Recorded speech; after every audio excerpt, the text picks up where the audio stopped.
Dear brothers and sisters, have you ever Chers frères et had trouble sœurs, falling asleep? avez-vous jamais eu du mal à vous endormir et essayer de compter des moutons imaginaires, tandis que des moutons dufteux sautent par-dessus une clôture? Vous comptez 1, 2, 3, 245, 246, 657, 658.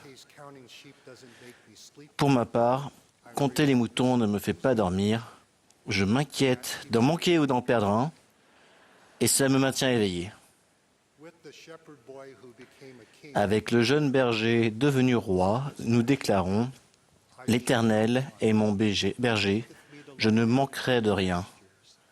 Il me fait reposer dans de verts pâturages, il me dirige près des eaux paisibles, il restaure mon âme. » En cette période de Pâques, nous célébrons le bon berger, qui est aussi l'agneau de Dieu.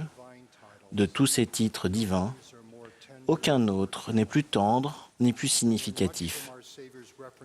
Nous apprenons beaucoup de ce que le Sauveur dit de lui-même en tant que bon berger et des témoignages prophétiques sur lui en tant qu'agneau de Dieu. Ces rôles et symboles se complètent avec force.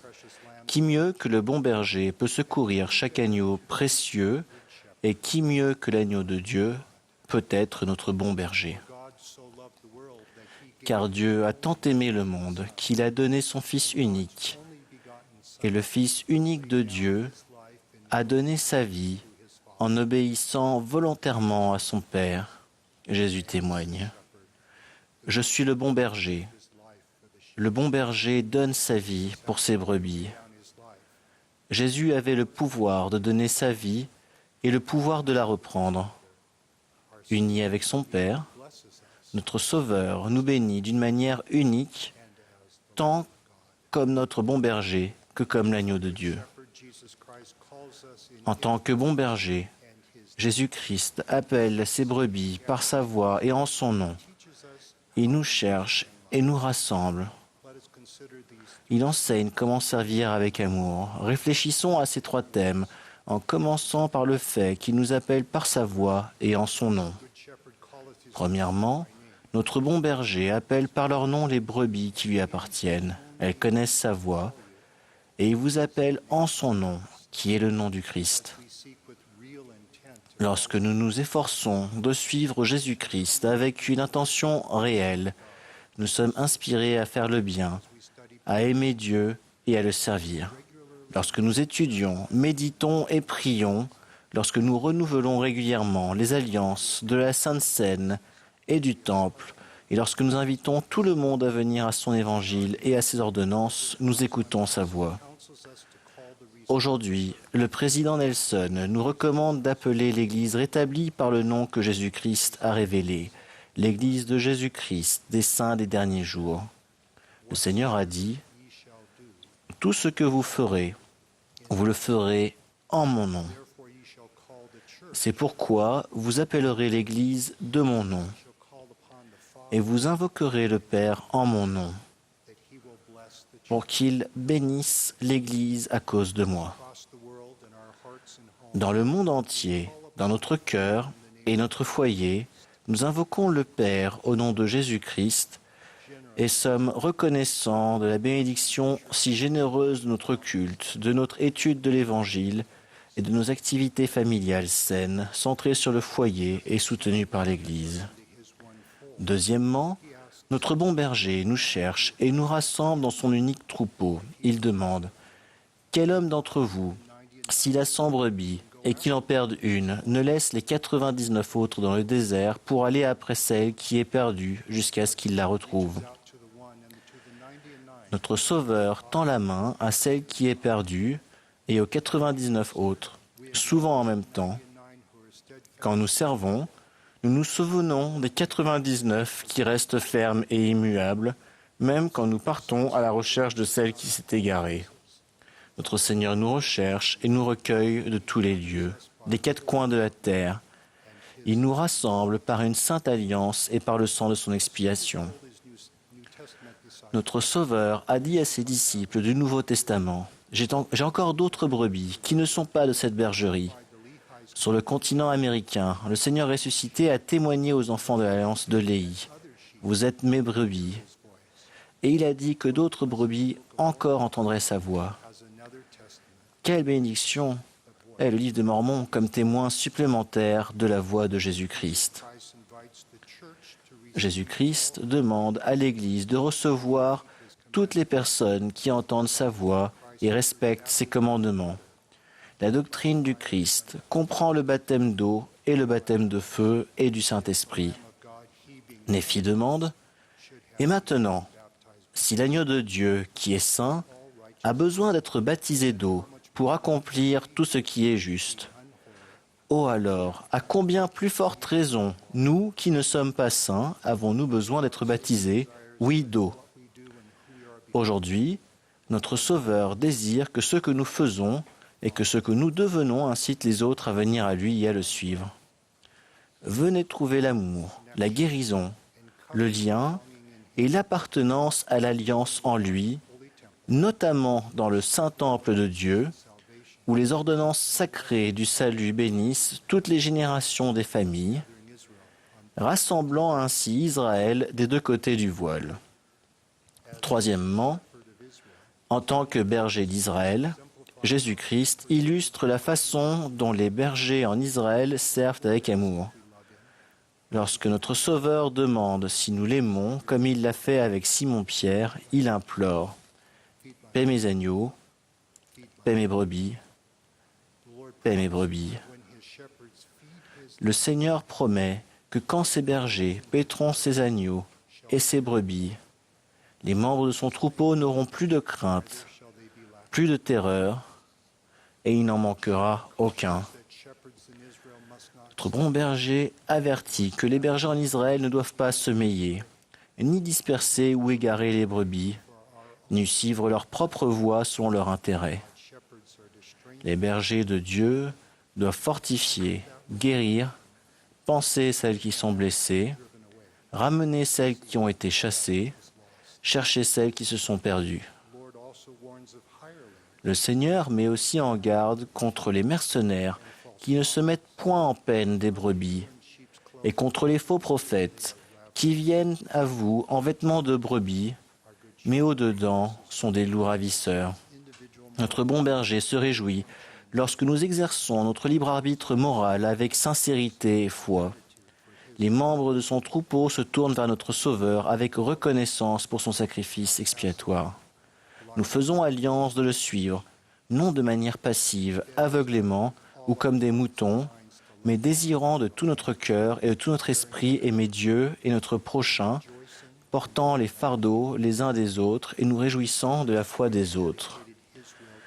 De même que le Christ a librement consacré sa volonté à celle du Père, de même nous prenons en son nom sur nous avec révérence. Nous cherchons joyeusement à nous joindre à son œuvre de rassemblement et de service en faveur de tous les enfants de Dieu.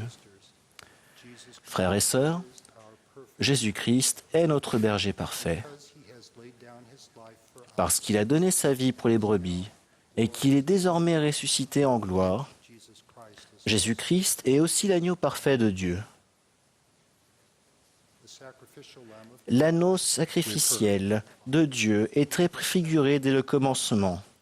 L'ange a dit à Adam que son sacrifice était une similitude du sacrifice du Fils unique du Père, qui nous invite à nous repentir et à invoquer Dieu au nom du Fils. Abraham, le patriarche, qui établit les bénédictions de l'Alliance pour toutes les nations de la terre, a fait l'expérience de ce que veut dire offrir son Fils unique. Alors Isaac, parlant à Abraham son père, dit « Mon père », et il répondit « Me voici, mon fils ». Isaac reprit « Voici le feu et le bois, mais où est l'agneau » Abraham répondit « Mon fils, Dieu se pourvoira lui-même de l'agneau. » Les apôtres et les prophètes ont vu à l'avance la mission préordonnée de l'agneau de Dieu et s'en sont réjouis. Jean, dans l'Ancien Monde, et Néphi, dans le Nouveau Monde, ont témoigné de l'agneau de Dieu, oui, le Fils du Père éternel, le Rédempteur du monde. Abinadi a témoigné du sacrifice expiatoire de Jésus-Christ.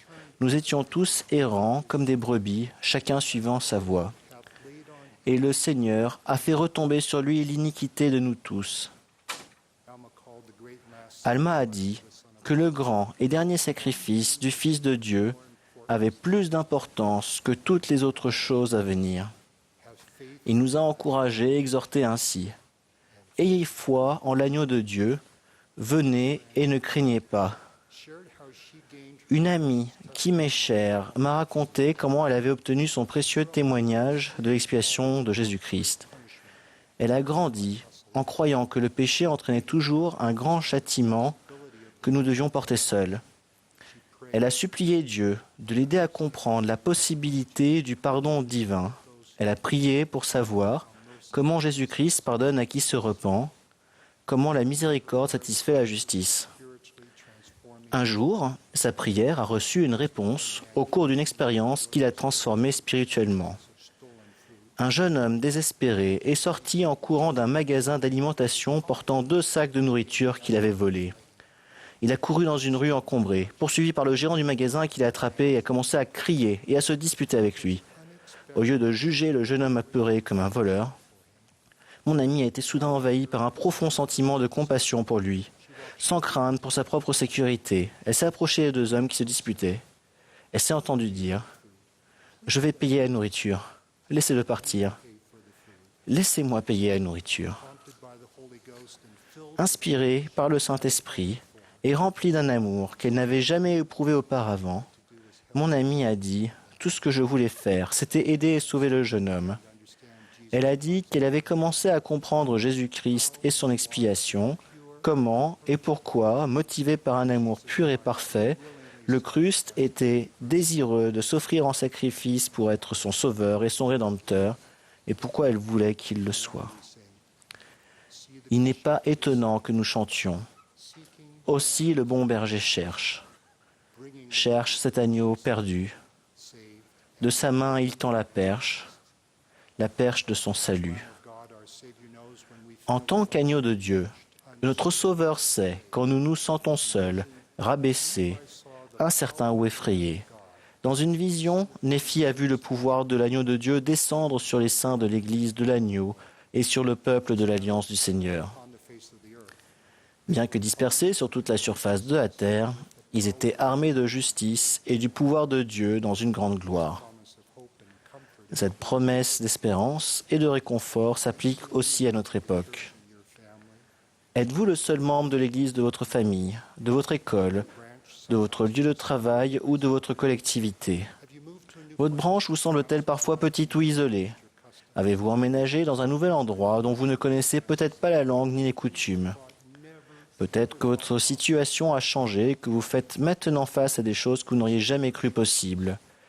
Qui que nous soyons, et quelle que soit notre situation, notre Sauveur nous donne cette assurance par les paroles d'Ésaïe. Il prendra les agneaux dans ses bras et les portera dans son sein. Il conduira les brebis qui allaitent. Frères et sœurs, notre bon berger nous appelle par sa voix et en son nom. Il cherche, rassemble et vient vers son peuple.